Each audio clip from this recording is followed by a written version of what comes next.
Guys, welcome to insider ज्ञान। आज के वीडियो में हम डिस्कस करेंगे how you can plan your 3 or 4 years of undergrad degree. What are some of the resume points that you should be working on, how you should build your profile so that you have some really good talking points during your job interview or your MBA interviews or whichever path you choose to follow after college. Also, today's video is going to be super exciting because for the first time I have a guest on this channel. Siddharth Sharma, he is a dear friend and IIT Kanpur and I'm Bangalore grad and has also been working in one of the tier 1 management consulting companies, one of the MBBs. So let's not waste any more time and let's get started.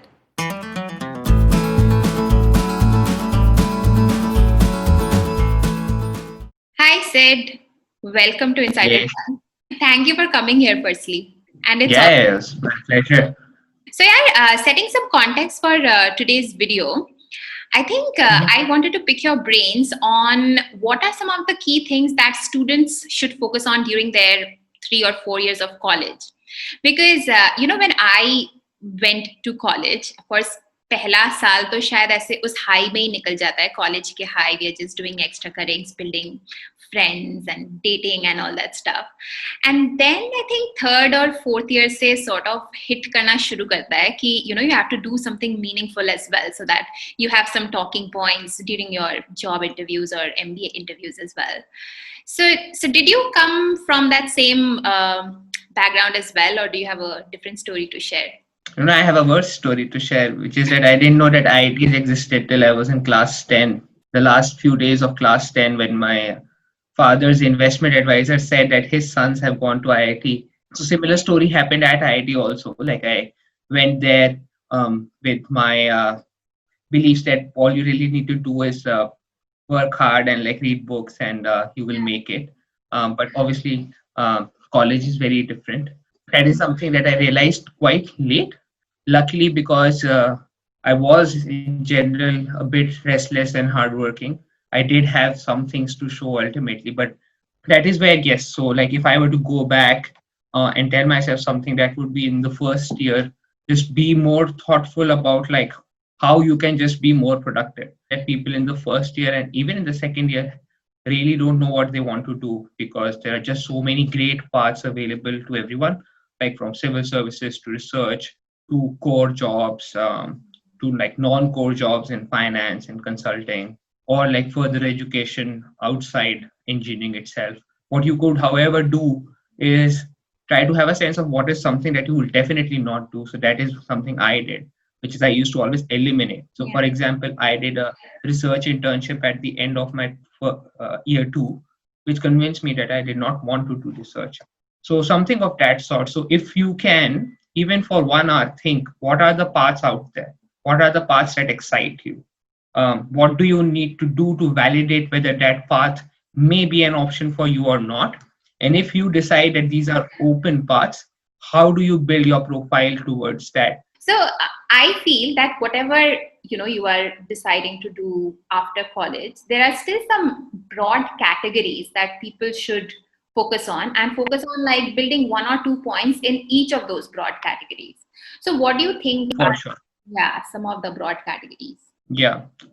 No, if I were to look at just general profiles, like you would have hard skills, like which are the skills that most people really focus on, at least in their formative years or in their school years, which is around academic achievements or something which is more co-curricular.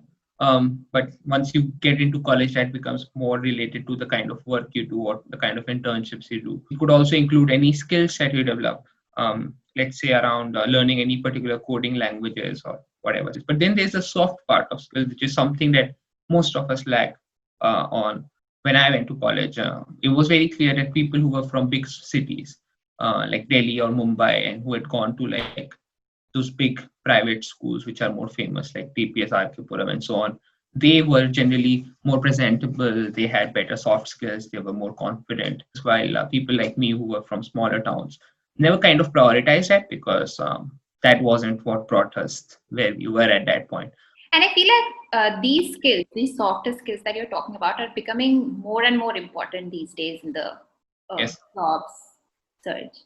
So I really want to delve deeper into the softer parts, but let's get the hard skill part and the acads part out of the way first.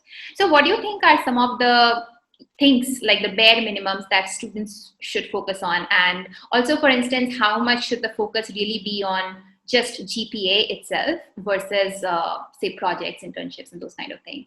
No, I think GPA is very important. And there are lots of opportunities that ultimately in life you may end up missing out on because there was a cutoff that you didn't clear. So you need to have a decent GPA.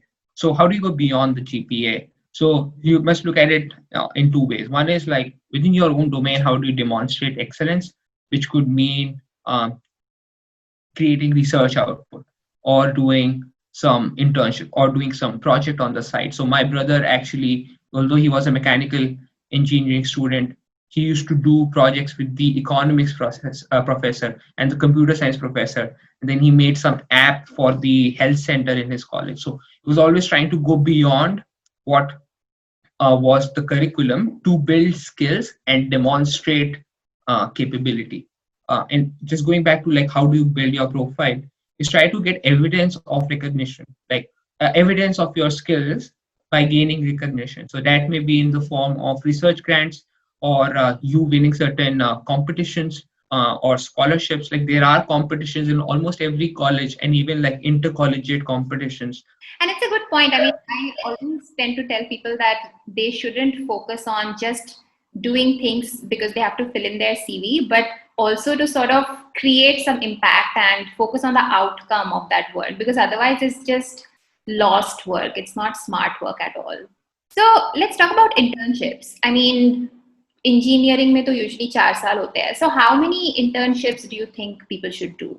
So the upside of internships is like twofold to my mind. One is obviously skill building and demonstrating capability, but the second aspect, which is the exploratory aspect, and that's very important, that people like often ignore, or like they know but they don't really solve for it, which is like you have these like at least 5 or 6 different paths that you could pursue after college, but how do you know which is the right path for you? I followed a strategy of elimination where I did an research internship at the end of year 2, and I did quantitative finance internship at a bank after year 3, which helped me eliminate both of those paths.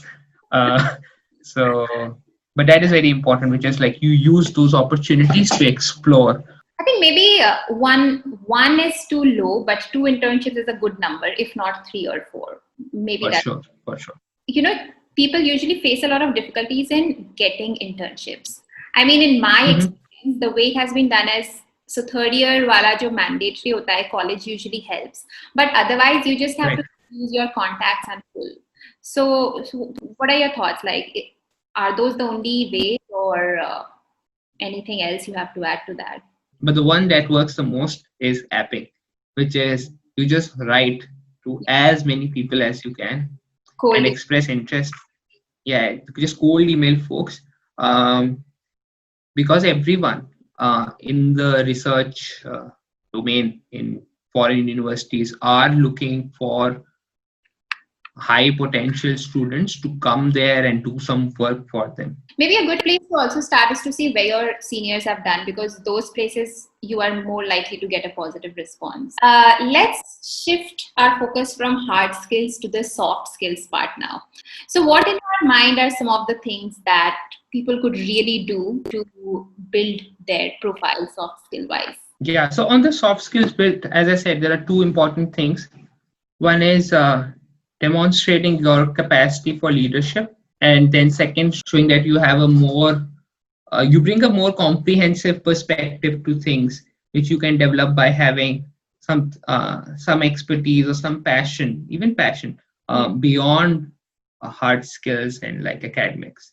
How do you demonstrate leadership? So at least I can talk about my college, and I understand it's very similar other places also. Everyone does these fests, cultural fests or technical fests, or even on an ongoing basis. Like there are events which are organized by students. You should pick some sort of event which is in a domain that you are passionate about. Let's say you are passionate about debating, and then stick with those. That's also very important.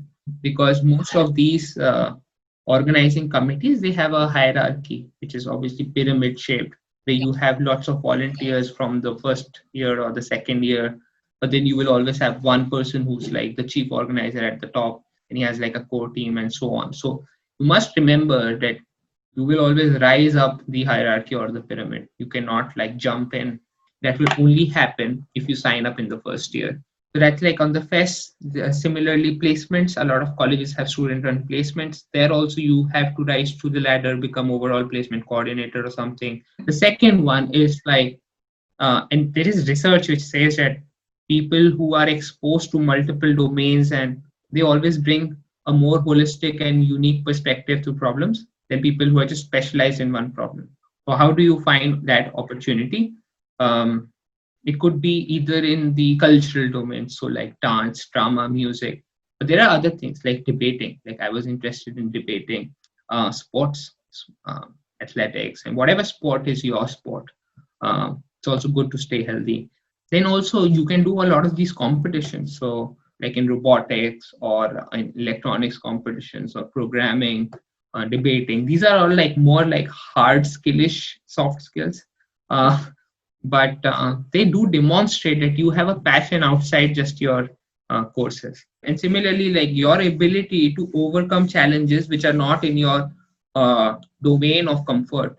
Sometimes the client, for example, in consulting really asks you a question and you have not studied that question, but you are expected to come up with a perspective there and then, which sounds cogent and makes sense.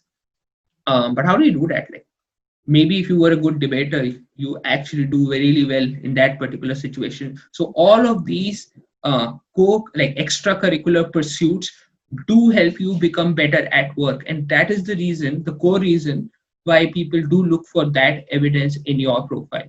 So yeah, what is your advice to people, because like we discussed, first or second year में कई लोग miss कर जाते हैं ये सब चीजें. So what is your advice if people realize a little late that they also have to do something? Then you first need to understand like what are the areas that are still open, or like what could you do to get in. So not all teams in all organizing committees for all fests are full. Yeah. There are some which were not glamorous. Like hospitality in our cult fest was very glamorous because you used to host Delhi University students, but event management and logistics was not, because that was like real hard work working with contractors and vendors. So those positions are open, and those positions offer you the same opportunity to build and demonstrate skills as any other. Why don't you go ahead and speak to some of your seniors that you guys need an extra hand and I can come in and help you? Just to like, you have time and you have time to offer, and everyone has enough work and more work. And I think people could also probably look for things outside their college as well. For example, I remember at some point of time, a lot of my batchmates, as well as me actually, used to do some voluntary work for the NGOs during our summer vacations when we did not do projects and stuff. So that could be a great way to show your other side as well. Like in my second year in IIM, we start, like I was part of the group which started, I did not start. A part of the group, we started an investment fund. So people pooled in their own money. And the idea was that you will go and invest in stocks. In the process, you will understand the whole process of stock picking. And our money was invested for quite some time. We made analyst reports of sorts. So that was interesting. We started. Like some people thought that that was a good thing to start. So things change. Things are dynamic. You can create opportunities. That's exactly, like I completely agree with you. Great. This was great discussion. Do you have any parting advice for all the students who might be watching this? Parting advice is just that be more mindful. I wish I had spoken to more people. Even if you don't speak to more people, now you have like all these videos, and like, there's a lot of people who share their experiences online. So use that to chart your own course. And probably know that the sooner you start, the sooner you will be able to, get the better opportunities. Okay, thanks so much, Sid. I think this video was really helpful, and I would think that this is going to be super helpful information for people who are just entering college to at least visualize how they should be planning their 4 years. That was a lovely chat with Sid. I think some really good points came out of that discussion. So here's a 30-second summary for you. Two broad categories for you guys to focus on. One is the hard skills, which is the technical skills, and the second is the soft skills. In hard skills, GPA is important, but also go beyond that. Make use of projects and internships to not only build skills, but also to explore and eliminate. Soft skills wise, two things to focus on. One is leadership skills, which you can demonstrate by holding a position of responsibility in your college. And the second is developing a holistic personality and focusing on things beyond hard skills. So you could think of extracurricular activities like cultural activities, sports, debating, etc. If you realize late, then you could also consider exploring opportunities outside your college, like working in an NGO, for example. And lastly, and very importantly, always focus on the outcome and making some impact and doing some really meaningful work rather than just doing something just to fill up your CV. Because quality over quantity any day.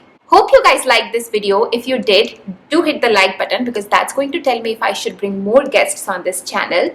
Please subscribe if you haven't already, and if you have any questions or any video suggestions, please leave them in the comments below. And I'm going to see you super soon in the next video. Bye!